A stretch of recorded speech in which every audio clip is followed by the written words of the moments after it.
If you open the hood of a modern 2026 car, you are not greeted by an engine.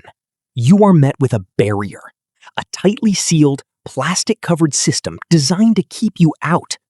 And the moment you try to go deeper, you hit something worse than complexity. You hit control. Hidden clips, tamper-resistant bolts, encrypted modules, and parts that refuse to function without permission. This is not innovation. This is restriction. We are watching the slow extinction of the everyday car owner who could fix his own machine. But make no mistake, this did not happen by chance. This was engineered. A silent system built to turn ownership into dependency. Automakers no longer want you to fix your vehicle. They want you to rent access to it. They have covered the hardware. They have locked the software. And now they charge you premium rates just to touch what you already paid for. In this breakdown, we are going to uncover how this system works, who benefits from it, and why your car is no longer truly yours. Because what you are about to see will completely change how you look at modern vehicles forever. In the past, when a simple part failed, you fixed it without thinking twice. A faulty mirror switch, a broken sensor, a loose connection. You opened the door, swapped the part, and you were done. No authorization, no permission, just basic tools and a little time. Today, that same process has been rewritten. You can install a perfectly working part, and the vehicle will still refuse to accept it. Not because it is broken, but because it is not approved. Hidden inside many modern components is a coded identity. The vehicle scans it, checks it, and decides if it belongs. If it does not match what the system expects, the function is blocked. The hardware is ready, but the software says no. To override that refusal, you are pushed toward the dealership. You pay for access, you pay for validation, and suddenly, a 5-minute repair turns into an expensive process that you cannot complete on your own. But this shift did not begin with software alone. It started with design. Manufacturers began reshaping vehicles in ways that make simple repairs increasingly difficult. What used to be easy access is now buried behind layers of panels and tightly packed systems.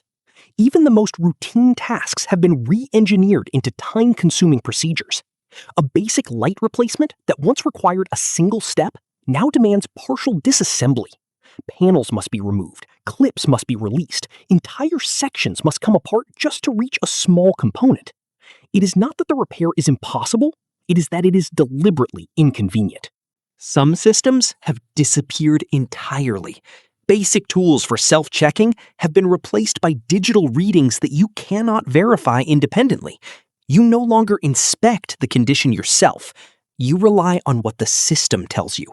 And when that system fails, you are left without options. You cannot simply replace a single part. You are often forced into replacing entire assemblies.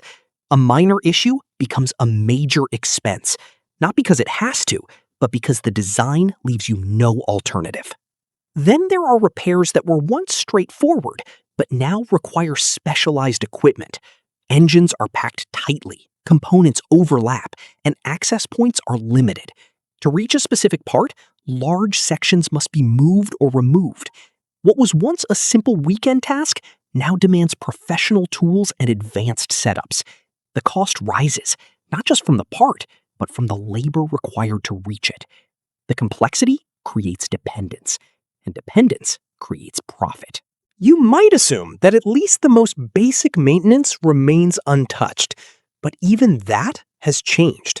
Installing a new battery, something once considered routine, can now trigger unexpected problems.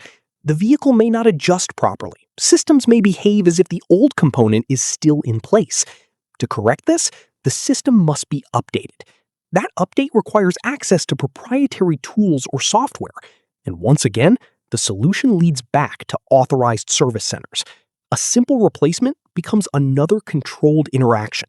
This model did not appear overnight. It was tested elsewhere first. In heavy equipment and agricultural machinery, owners began encountering machines that would shut down after minor issues.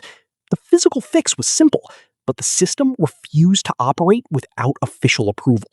Repairs that should have taken minutes stretched into hours or days, waiting for access codes or technician visits. The delay cost time, money, and productivity, but it also revealed something important. Control over repair meant control over revenue.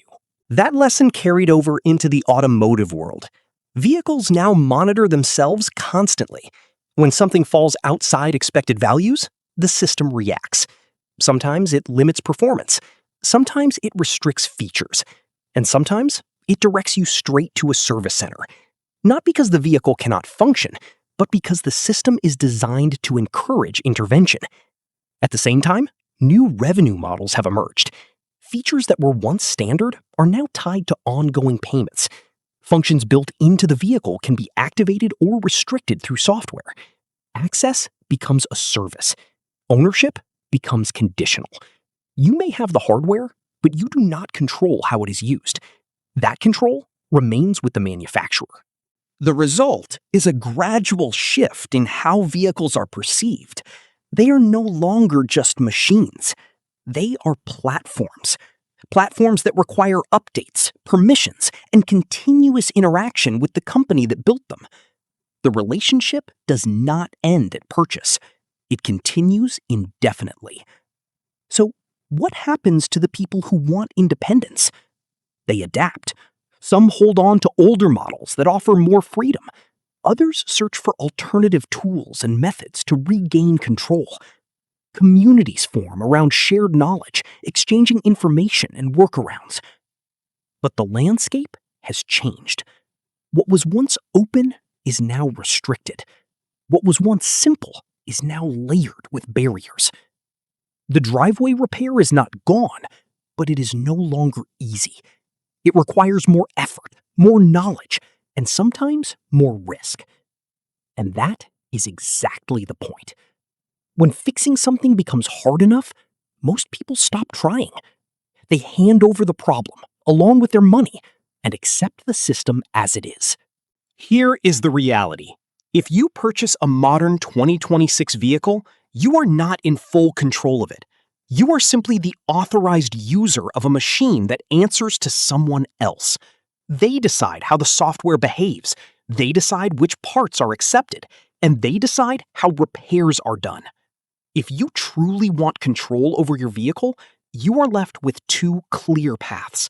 First, stand behind the right to repair and support efforts that protect your freedom as an owner. Second, choose vehicles built in a time when access was not restricted.